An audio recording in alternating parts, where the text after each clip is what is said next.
19 News is everywhere. Now at 5 with a breaking news alert. 19 News crews are live everywhere working on the stories that impact you and your family. Thanks so much for joining us. I'm Tiffany Tucker. And I'm Chris Frye. We begin with breaking and new information from Cleveland police on a hit and run. A woman riding her bike left critically injured after a driver hit her and just simply took off. This happened in Cleveland's Huff neighborhood on East 91st and Superior Avenue. Our Katie Wilson joins us live from the scene. Katie, Good Samaritans, I understand, jumped into action and tried to help out? Yeah, and some of them didn't even see it happen, Chris and Tiffany. They just heard it. I spoke with the principal at St. Thomas Aquinas School. It's right here on this intersection. She told me they heard the tire screeches when this all happened and the woman who was hit screaming out of pain. That's when staff members ran outside to help, including the school nurse. Again, this happened about 11:15 this morning. Police say the victim's a 30-year-old woman who was riding her bike, and you could actually see one of the wheels mangled as police loaded her bike up for evidence. Again, the driver, who police say was speeding, took off immediately. The victim was seriously hurt, and now police are actually calling her injuries critical. This would be a scary situation for anyone, but especially kids in school. Luckily, the principal says they didn't see anything. We had students out on the playground for recess, but our playground is located on the other side of the building, and so even though they heard some of the commotion, they didn't see it. They were ushered inside quickly. We took a moment as a school community to pray for the victim and pray for the emergency personnel who were here to support her, and then we continued about our day trying to keep the kids away from the scene. We're getting a better look at the car involved now. These are pictures police sent us. The vehicle's a black Dodge Challenger. Be on the lookout for this car. If you see it, give Cleveland police a call. Again, you can stay anonymous by calling Crime Stoppers. That number is 216-25-CRIME. Police at this point still not able to release the name of the woman who was hurt. We'll stay on this. Any new information we'll get to you guys both on air, online, and on our 19 News app. Live in Cleveland, Katie Wilson, 19 News. Also breaking this evening, we have the body cam footage of a deadly road rage incident. A beloved husband and son murdered on a local highway. Are police any closer to finding this person? That's a big question tonight. Our Caitlin McCarthy joins us live. Caitlin, are there any updates to this story? Tiffany, it's been a week and Norton police are still not any closer to catching George Jensen's killer. Now, we were promised an update on the case, but today investigators refused to give us one. However, we do have the body camera footage from State Highway Patrol from moments after the shooting. And I want to warn you, this video may be difficult to listen to. Is everybody okay? We need not breathing. I don't know. We believe he's been shot. We were all behind it. You can hear other drivers frantic to save George Jensen's life. He was heading towards Akron on I-76 when a driver opened fire on him. We're pretty sure he's shot. He lost control of his car and crashed into a cement barrier. Norton police say this was a road rage incident that quickly escalated. Now, 8 days later, that driver is still on the run. Investigators aren't releasing any clues on who pulled the trigger to get him off the streets. Heavily redacted video from State Highway Patrol shows troopers trying to resuscitate Jensen. He was taken to the hospital but died. His dad spoke with us about fearing the worst when it comes to gun violence. I knew that eventually that somehow the gun violence in this country was going to affect us directly. I just never knew it was going to be my son. Jensen's family hopes his driver is off the streets soon and held accountable. It makes no sense. So the best thing they could do to honor Gio's life is to do something about the problem, and the problem is the guns.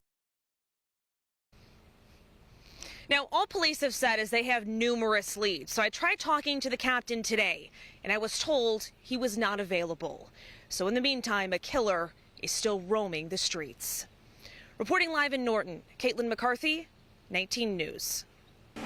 Helping you plan your evening. It's the 19 First Alert Power Planner. All right, let's take a look at our power planner for tonight. Wonderful weather day today. You can see here from our camera overlooking downtown Cleveland here from our Parma Tower camera, atop of our tower there looking off towards the north. Beautiful blue water there. We can finally see the lake because the smoke, the haze, has really decreased in the atmosphere. Here's another shot from our Jack Casino cam in downtown, looking down the Cuyahoga River there, and then another shot there of downtown Cleveland as well. Take a look here at our power planner. We're still going to get chilly. We've been chilly all day. We're only in the 50s right now. We'll fall in the 50s, 40s, and eventually here into the lower 40s through the overnight. There will be some areas away from the lake shore as well that will see readings fall into the upper 30s. Take a live look right now. First alert Doppler. We're looking at temperatures mainly in the upper 50s and low 60s. We're quiet, we're dry, and we are chilly. Now, the good news is today is going to be the coldest day over the next 10 days, easily as we head into early June. So think about that. Here's a look at future view heading through your Friday. We start off very chilly. As of now, no frost advisory in effect for northern Ohio. I can't rule out that the Weather Service could pop one for some areas here of northern Ohio overnight. It'll be chilly. Tomorrow, we're much better, though. Temps well into the 60s, even some lower 70s through the afternoon. And Saturday, we really warm things up as well. Don't forget, big weekend, of course, coming up. You always have the weather right in the palm of your hand. There's the big QR code. Scan it. Takes you to a link to download the First Alert Weather app today. Tiffany. All right, Jason, an argument in Akron ends in gunfire and the death of a 27-year-old man. 26-year-old Caitlin Smith now charged with murder and felonious assault. Witnesses told police it started at a home on Kohler Avenue. The victim and Smith argued over property and the victim left, but police say Smith followed that victim and fired a shot.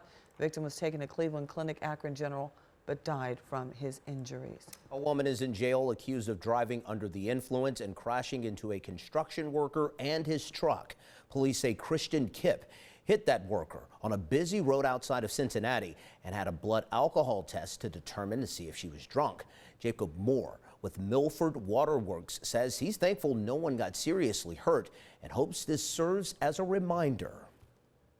You can only do so much to someone who's careless, you know. That's at the end of the day, it's up to the drivers to be responsible. Moore adds the worker was lucky not to get pinned between the car and the truck, or things would have been much worse. Police say this is Kipp's second OVI within the past 20 years. She's being held on a $15,000 bond. A man seriously hurt in this fiery crash on I-90. It happened around 2 this morning. We see at least one car on fire. We do know a 42-year-old man was transported in serious condition to University Hospital. Right now, we don't know what caused that fiery crash. Now your 19 First Alert traffic update. There's already some construction that's slowing down the eastbound side of 480 by Lee Road, but now there's a crash that's blocking this right lane. You can see these cars stalled here. This is causing even more backups than usual and speeds just around 10 to 15 miles per hour, stretching for a couple of miles through Garfield Heights. You're going to be seeing these delays if you're going to be passing 480 by Granger Road, and then of course, as you saw, approaching Lee. But that's not the only crash that I'm seeing in Northeast Ohio. This one is on the southbound side of Route 8, just around North Akron, and it's causing 3 miles of stop and go traffic that's going at best just 7 miles per hour. So as you're trying to get around the right lane that's blocked just after Talmadge Avenue, you will be stuck in traffic for over 15 minutes with that bumper to bumper traffic that is going to be keeping you on the road for, like I said, about 15 minutes. Well, May 25th marks 3 years since the murder of George Floyd at the hands of a Minneapolis police officer. It was an incident that sparked outrage and months of protest around the country and the world. His family continues their push for change in policing, but say in the last 3 years, little has changed. I think there are too many hands involved in the pie. It's a lot about economics in my mind, because why wouldn't anyone want something that was going to preserve and protect life? Everybody wants to go home in any kind of a situation.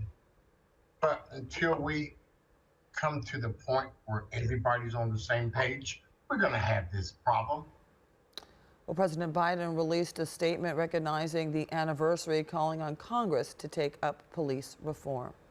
Well, it's an announcement that surprised no one. It's been expected for months. Florida Governor Ron DeSantis officially announced his presidential run last night. He's hoping to win the Republican nomination and take on President Biden. Natalie Brand has more from Washington. With his presidential campaign now officially underway, Florida Governor Ron DeSantis heads to key early states Iowa, New Hampshire, and South Carolina next week. I'm Ron DeSantis, and I'm running for president to lead our great American comeback. The Republican candidate posted a campaign launch video last night, but a much publicized online event with Twitter CEO Elon Musk was plagued with technical problems. It did break the Twitter space, and so we're really excited with the enthusiasm. Former President Trump called the launch a disaster, and President Biden tweeted a link to his fundraising site, noting this link works. DeSantis is selling himself as an alternative to the former president, but Trump remains the frontrunner in recent polls for the GOP nomination.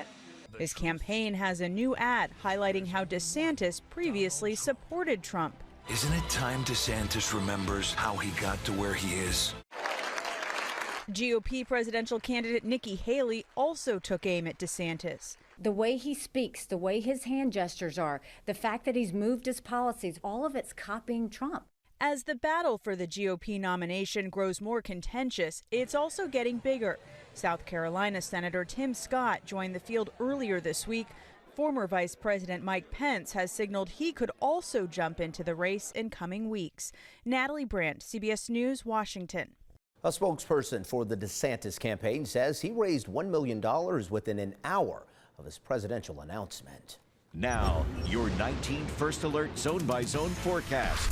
All right, a little bit better tomorrow. Chilly today, temps in the 50s. Tomorrow, though, we're back in the 60s, even making a run at 70. This is the west side. Avon Lake, Bay Village, Rocky River, only in the upper 50s, low 60s, but away from the lake shore, mid 60s with that sunshine. We'll take a look at the upcoming big weekend here in a few. All right, Jason, thanks a lot. 19 News is live everywhere, working on stories impacting you. We still have got a lot to cover at 5, including a battle over Pride merchandise that's resulted in death threats. And that's not all.